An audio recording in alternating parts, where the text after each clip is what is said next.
The concept of introversion and extroversion has captivated psychologists and laypeople alike for centuries.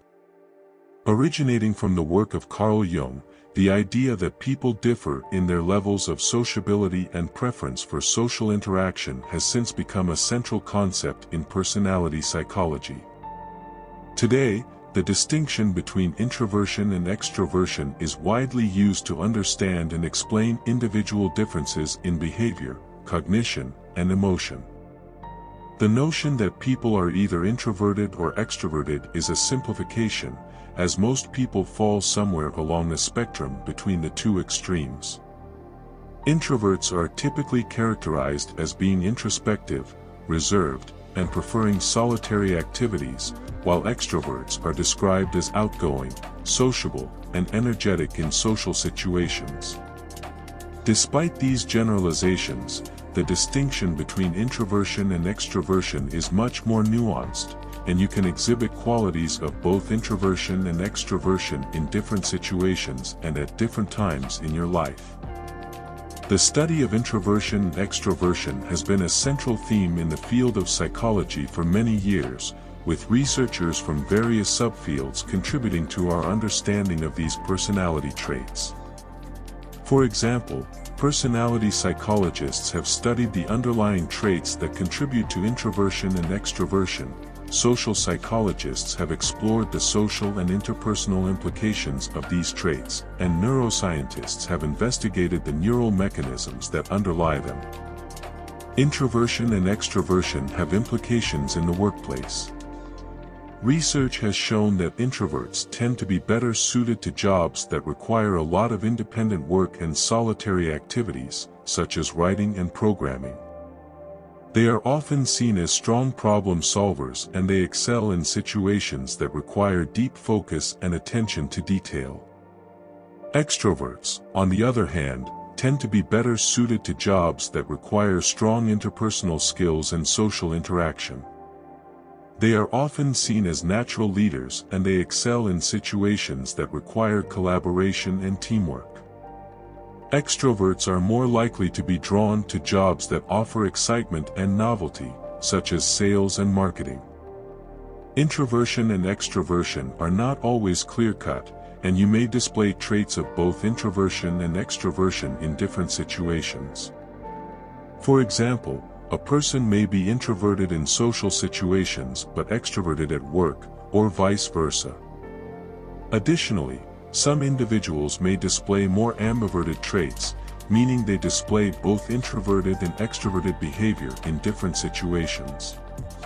Psychology has also brought out the idea of social introversion, which refers to a person's tendency to be introverted in social situations but extroverted in more solitary or independent activities.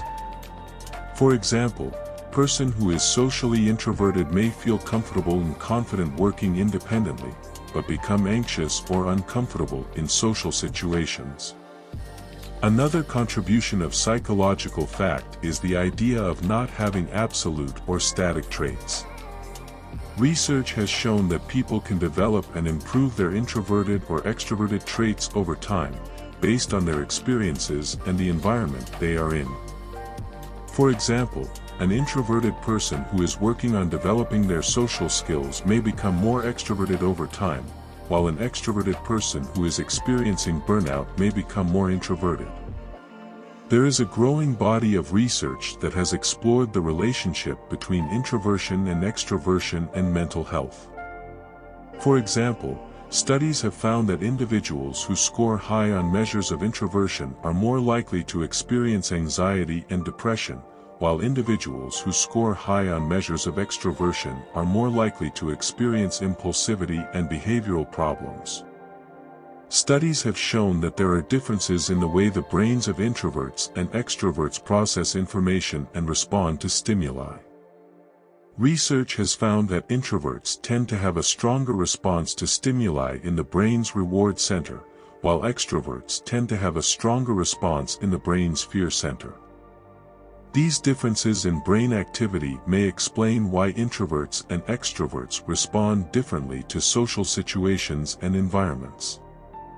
The study of introversion and extroversion has also been integrated into different areas of psychology, such as personality psychology, social psychology, and clinical psychology.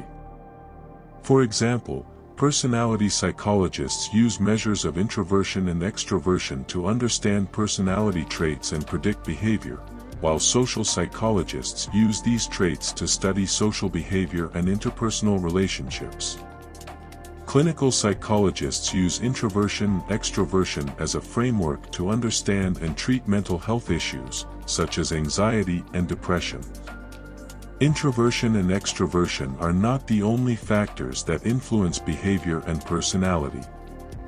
Other factors, such as culture, socialization, and environment, play a significant role in shaping an individual's behavior and personality. Research has proof that individuals who grow up in more introverted cultures, such as Japan and China, tend to be more introverted, while individuals who grow up in more extroverted cultures, such as the United States and the United Kingdom, tend to be more extroverted. It is worth mentioning that introversion and extroversion are not synonymous with shyness and outgoingness, respectively. While shyness is related to social anxiety and discomfort in social situations, introversion is a more broad personality trait that encompasses a person's tendencies towards solitary activities and introspection. While outgoingness is related to sociability and extroversion, it is not a comprehensive definition of extroversion, which also includes assertiveness, dominance, and leadership.